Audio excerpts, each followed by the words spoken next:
Football বিশ্ব দেখেছে পেলের রাজকীয়তা আর ম্যারাডোনার সেই ঈশ্বর প্রদত্ত বাঁ পা।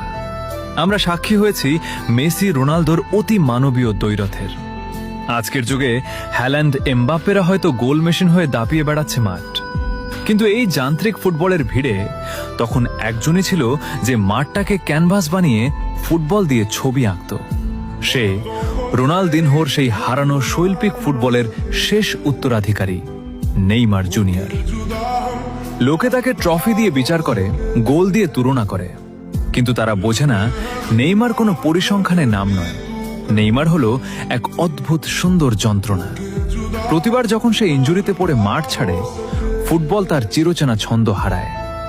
হয়তো মেসি রোনালদোর মতো তার হাতে ভুরি ভুরি ব্যালন ডিওর নেই, কিংবা এমবাপ্পের মতো গতি নেই, কিন্তু তার পায়ে যে জাদু আছে তা দেখার জন্য আজও ফুটবল প্রেমীরা রাত জাগে।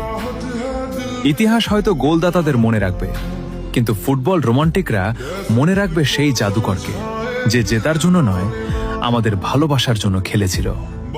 নেইমার, তুমি একটাই।